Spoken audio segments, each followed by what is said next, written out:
So hello everyone. और ये parents के लिए वीडियो है। वैल्यूएबल पेरेंट्स मैं इसलिए बोलता हूँ क्योंकि पेरेंट्स ही हैं जो फ्यूचर यानी आने वाले भारत की या विश्व की नींव रखते हैं।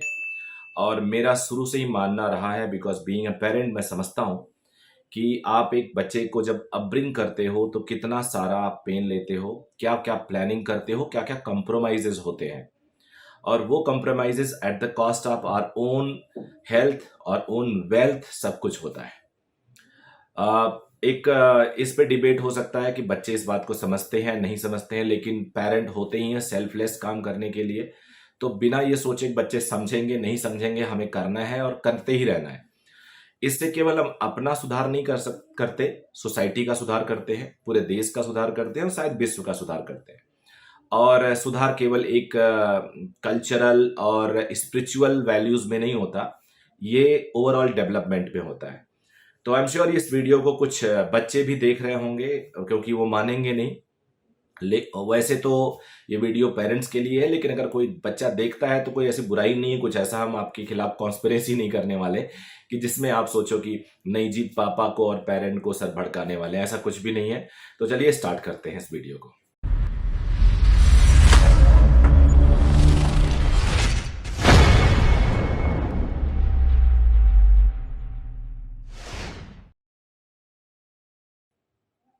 आज के टाइम में जो हम सक्सेसफुल बच्चे देखते हैं, सक्सेसफुल एक स्टूडेंट को देखते हैं, सक्सेसफुल एक स्पोर्ट्स पर्सन को देखते हैं, या सक्सेसफुल किसी भी बंदे को देखते हैं जो यंग एज में सक्सेसफुल लेता है, ग्रेजुएशन के बाद, पोस्ट ग्रेजुएशन के बाद, कॉलेज के जस्ट बाद या स्कूल के जस्ट बाद, या इवन स्कूल के अंदर, वो सक्सेस मेरा मानना है पर्सनली, या तो उस बच्चे का तो होता ही है, क्योंकि वो अल्टीमेटली एंड रिजल्ट है, अल्टीमेटली उसे ही परफॉर्म करना है। तो एक माध्यम है, तो माध्यम को तो अच्छा होना ही पड़ेगा। लेकिन ज्यादातर मामले में, ज्यादातर percentage, most of the share अगर बोलूं उस सक्सेस का, तो उनके पेरेंट्स को जाता है। पेरेंट्स में माँ हो सकती है, बाप हो सकते हैं, या दोनों लोग हो सकते हैं। लेकिन ये तो एकदम पक्के तौर पे कह देता हूं कि जिनके पेरेंट्स डिवोटेड हैं फुल्ली, जिनके पेरेंट्स वेल प्लान्ड अपने बच्चे का करियर शेप करते हैं, उनके बच्चे ज्यादा अच्छे से साइन करते हैं। कुछ एक्सेप्शन हो सकते हैं, कुछ एक्सेप्शन हो सकते हैं जिनको आप कहते हैं ना कि वो, उसके पापा तो एक ड्राइवर थे, उसके पापा तो एक कुली थे, और बच्चा बहुत अच्छा कर गया, आईआईटी निकल गया, उन्हें तो पढ़ना भी नहीं आता था। बट ऐसे एक्सेप्शन बहुत कम होते हैं। जितने होते हैं वो पेपर में आ जाते हैं, क्योंकि पेपर वाले भी ढूंढ ढूंढ के ऐसी स्टोरी लाना चाहते हैं, या पोर्टल वाले या टीवी वाले। रियल लाइफ में ऐसे परसेंटेज अब डेसिमल्स में हो गए, बहुत ही रेयर। उनका परसेंटेज एक से डेसिमल से, शून्य से काफी नीचे है। तो आप उनको जनरलाइज नहीं कर सकते। आप ये नहीं सोच सकते कि मेरे टाइम में मेरे पेरेंट ने तो मुझे कुछ बोला ही नहीं, टोका ही नहीं, मैंने सब कुछ किया। मेरे पेरेंट तो पिटाई कर देते थे, हमारे अंदर एक सेंस डेवलप हुई। अभी सिचुएशन बिल्कुल अलग है। अभी क्या हुआ, आप काफी वेल्दी हैं, आप अपने बच्चे को हर सुविधा दे रहे हैं। वो एक बार कोई चीज मांग रहा है, आप उसको 2 बार वो सप्लाई कर रहे हैं। अच्छे स्कूल में भेज रहे हैं, उसको किसी चीज की कमी ना हो, गिल्ट फील ना करे, वो सारी कोशिश आप कर रहे हैं उसको पूरा करने के लिए। तो बच्चे के अंदर वो जो इमोशन होता है, वो जो स्ट्रगलिंग फेज होता है, वो जो पैसे की कमी होता है, वो फेज उसने देखा ही नहीं है। तो उसे हर चीज हरी हरी लगती है। कहते हैं ना कि सावन के अंधे को हर चीज हरी हरी दिखती है। तो बच्चे को सब कुछ आसान लगता है। आप उससे बात करिए, वो बड़ा कूल रहता है फ्यूचर के बारे में। उसे कभी ज्यादा चिंता नहीं होती क्या होगा क्या नहीं होगा। लेकिन आपने तो दुनिया देखा है। आप कहीं ऐसा ना हो अपने करियर के चक्कर में, अपने खुद के बिजनेस के चक्कर में, अपने खुद की नौकरी के चक्कर में, आप वो जो गोल्डन पीरियड होता है बच्चे को अपब्रिंग करने का, वो लूज कर दें। और फिर आप पछताने के सिवा कुछ नहीं पाएंगे। मेरा अपना मानना है, हमें अपने बच्चे को एक टाइम देना होगा। टाइम नहीं दे पा रहे हैं तो एक एटलीस्ट प्लान करें, उस प्लान को वॉच करें।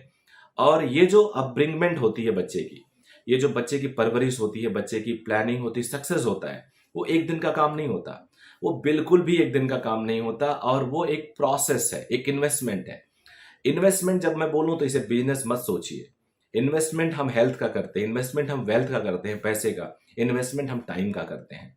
वो इन्वेस्टमेंट हमें बाद में रिटर्न देता है। जैसे हम अपनी हेल्थ को बनाने के लिए दौड़ते हैं, सुबह वॉक करें, अगर जिम में जाएं, तो उसका रिजल्ट तो हमें मिलता है ना, तो वो एक इन्वेस्टमेंट है।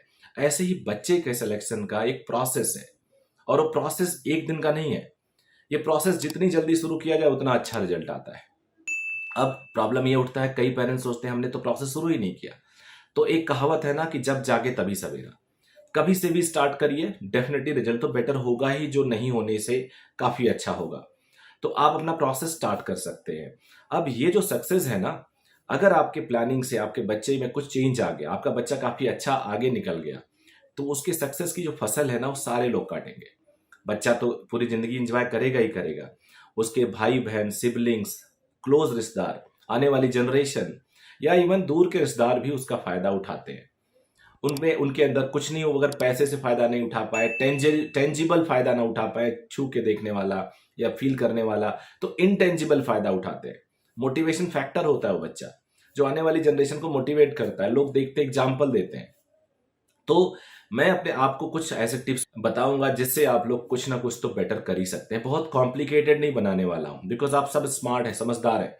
मेरा तो बस काम है आपको ट्रिगर करने का, जगाने का। अगर आप जाग जाते हैं तो आपको फर्क दिखेगा। आजकल का जो बच्चा है वो बहुत ही बहुत जल्दी अपने दोस्तों के बात में आ जाता है, बहुत जल्दी अपने डिसीजन बना लेता है, बहुत थोड़ा शॉर्ट टेम्पर है। तो ऐसे बच्चों को डील करने के लिए आप ऐसे बच्चों के हवाले उसका फ्यूचर छोड़ सकते हैं क्या? उस बच्चे का जो एक शॉर्ट टर्म डिसीजन कोई निकल के आया, आप उसके साथ खड़े हो सकते हैं, लेकिन क्वेश्चन है क्या हम डिनाई भी कर सकते हैं? तो ये सब कुछ डिपेंड करेगा आपने उसको अपब्रिंग कैसे किया है। मैं काफ़ी हद तक कोच करता हूँ 11वीं 12वीं या उसके बाद के बच्चों को। तो 9वीं 10वीं के बाद से जो बच्चे आते हैं, हालांकि 9 से स्टार्ट हो जाता हूँ, लेकिन 9 10th 11 12th is the right time to coach student. और उसके बाद आप उसको उसका करियर आप शेप लेते हुए देख सकते हैं। कुछ एग्जाम्पल मैं आपको अपने एक्सपीरियंस से बताता हूँ। अगर हम बात करें इंजीनियरिंग की, तो IIT Bombay, IIT Kanpur, IIT Chennai, Kharagpur, Delhi, 2 3 Guwahati मान लीजिए, और उसके बाद आईआईटी रुड़की को भी इंक्लूड कर लीजिए। ये जो टॉप की आईआईटीज हैं, और कोई भी टेक इंस्टीट्यूशन जो आपके शहरों में होता है, आपके प्रदेश में होता है, जो आपके रीजनल इंजीनियरिंग कॉलेज होता है, उसमें जमीन आसमान का डिफरेंस होता है। जमीन और आसमान का डिफरेंस होता है। उनके लेवल ऑफ इंफ्रास्ट्रक्चर, उनके लेवल ऑफ प्लेसमेंट, फ्यूचर में जो एलुमनाई नेटवर्क बनता है उसका, यानी पूर्व छात्र का जो नेटवर्क बनता है उसका, और वहाँ के जो प्रोफेसर्स का, और वहाँ सबसे बड़ा वहाँ के पीयर ग्रुप का। तो ये जो ऑर्गेनाइजेशंस हैं, वहाँ पे आप पीयर ग्रुप का इमेजिन कर सकते हो। और जो टेक लीडर्स बनते हैं फ्यूचर के, इंडस्ट्री लीडर्स बनते हैं फ्यूचर के, ओवरऑल वर्ल्ड लीडर बनते हैं बिजनेस के, प्रोबेबली वो यहीं से होते हैं। तो अगर आपका बच्चा उस जोन में आ गया, तो आप जरा सोचिए वो कहां तक, उसके वो sky is the only limit. मैं अपना पर्सनल एग्जांपल आपको बताता हूं। मैंने आईएम लखनऊ से एक कोर्स किया, और वो आईएम लखनऊ 1 साल का एक एग्जीक्यूटिव एमबीए टाइप का पूरा एक कोर्स था। उसमें हमें 6 दिन कैंपस में रहना पड़ा, बाकी ऑनलाइन चलती थी क्लासेस। 2 विजिट था। आईएम लखनऊ कभी 5th रैंकिंग पे होता है, कभी 3rd पे होता है, कभी 4th पे होता है, यानी 5th तक मान सकते हैं, मान लीजिए 5 रैंक है उसकी या 4 रैंक है। और एक कोर्स मैंने पैरेलली कोविड टाइम में आईएम रायपुर से किया। आईएम रायपुर अपने आप को 20th रैंक क्लेम करता है, मे बी 25th हो, 20th हो, या 20th ही मान लेते हैं चलिए। सो द डिफरेंस इज 16 और 17 और 15। इतना रैंकिंग का डिफरेंस है, कोई बहुत ज्यादा तो है नहीं। But with due respect to IIM Raipur, मैं कहना चाहूंगा there was a huge difference between the overall quality delivery of IIM Lucknow and IIM Raipur. There was a huge. IIM Raipur was also very good, but good तो तभी होता है ना जब best, तब तक वो बेस्ट रहता है जब तक एक बड़ी लाइन उसके सामने खींच ना दी जाए। तो हमें पता ही नहीं होता है कि हमारा लिमिट क्या हो सकता है। सिमिलरली एक बच्चा अगर एम्स से, मौलाना आजाद से, केजीएमयू से, बीएचयू से अगर वो एमबीबीएस करता है, और वो एक प्राइवेट कॉलेज से या एक बहुत ही लो ग्रेडेड या न्यू कॉलेज जहां फैकल्टी नहीं है वहां से एमबीबीएस करता है, तो आगे आने वाला आप सोच सकते हो, डिग्री सेम है, सब कुछ सेम है। तो अब यहां पे क्वेश्चन होता है कि हो कैसे, पॉसिबल कैसे है? बहुत सिंपल सी बात है। बात सिंपल है, काम सिंपल नहीं है। ये मत सोचिएगा कि मैं इसको बड़ा लाइट वे में बता रहा हूं आपको, बिल्कुल लाइट नहीं है, बड़ा टास्क है। आपको समय देना पड़ता है। बच्चे का पूरा रूटीन फिक्स होना चाहिए। आप अपने ऑफिस जाते हो, तो आप अपने ऑफिस को फिक्स तो रखते हो ना? आप कभी 11 बजे, कभी 10 बजे, कभी 5 बजे, कभी 6 बजे, कभी 8 बजे तो नहीं जाते। और आप अपना रूटीन फिक्स रखते हो तो बच्चे का भी रूटीन तो फिक्स होना चाहिए। आप संडे को ऑफ करते हो क्योंकि आप काम करते हो, रिलैक्स होना चाहते हो, टेंशन होता है। बच्चा कौन सा काम करता है तो उसे उतना बड़ा ऑफ तो नहीं मिलना चाहिए। बच्चा तो रिलैक्स है, वो तो रोज उतना टाइम निकाल लेता है रिक्रिएशन का। तो यहां पे आपको बैलेंस बनाना पड़ेगा बच्चे के रूटीन को। बच्चा कहीं भी ऑर्गेनाइजेशन में पढ़ रहा है, टेस्टिंग का सबसे बड़ा योगदान होता है। टेस्टिंग को हमेशा कभी भी लास्ट मोमेंट के लिए नहीं छोड़ा जाता है। हाफ ईयरली, यूनिट टेस्ट, ये सारे जो एग्जाम होते हैं, बच्चा उसके जब अनाउंसमेंट हो जाता है कुछ दिन बचता है, उसके पहले रात दिन एक करके पढ़ता है। और अगर आखिरी के टाइम में सब पढ़ के रिजल्ट ले लें तो फिर तो प्रोसेस का कोई मतलब ही नहीं है। फिर तो कोई मतलब नहीं है कोचिंग का, या उन बच्चों के साथ बेईमानी होगी जो रात दिन सुबह शाम पढ़ते रहते हैं। इससे रिजल्ट नहीं आता। हाँ ठीक है, आजकल बोर्ड एग्जाम, स्कूल एग्जाम इतना आसान हो गए हैं कि हमें दिखता है कि रिजल्ट आ जाएगा, आता है लोग के, लेकिन एक्चुअल में इससे रिजल्ट नहीं आता।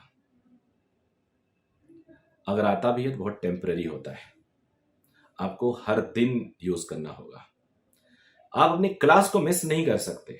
गलत फहमी मत रहिए कि क्लास मिस करके आप कवर कर लेंगे, नहीं कवर हो पाता। और बहुत ही प्लान वे में अगर आप काम चल रहे हैं तो आप कवर कर सकते हैं, नहीं तो नहीं कर सकते। आप अपने टेस्ट को मिस करके ये सोचें कि दोबारा पढ़ लेंगे या उतने टाइम हम रिवाइज कर लेते हैं, इससे बड़ी बेवकूफ़ी दुनिया में कोई नहीं कर सकता। टेस्ट से बढ़िया रिवीजन कुछ प्रोसेस है ही, बना ही नहीं धरती पे। आप एक एग्जाम आईआईटी जेई का एग्जाम दे रहे हैं और मान लो, या नीट का एग्जाम दे रहे हैं जिसमें सर्कल भी बबल करना भरना होता है, आप घर पे 3 घंटा बैठ जाइए, 50 क्वेश्चन से ज़्यादा नहीं होते आपसे। यानी कुछ ना कुछ उस टेस्टिंग में है जो सब कहते हैं, और उसी को आप मिस करते हो। इस पे मैं काफ़ी वीडियो बनाऊंगा, बट मेरा एक रिक्वेस्ट होगा, आप कमेंट करिए और कुछ तो अपने बच्चे के लाइफ में चेंज लाइए। और अगर ये चेंज आपको दिखेगा, विजुअल होगा, तो आपको बहुत अच्छा लगेगा। और मैं आपको गारंटी के साथ कह रहा हूँ, चेंज दिखेगा आपको। आप अपने बच्चे के भरोसे उसकी प्लान, उसके तरीके, क्योंकि वो बहुत जगहों से बायस्ड है, आप डिसीजन मत लीजिए। जो उसके लिए बेस्ट है उसका डिसीजन लीजिए। तो थैंक यू वेरी मच।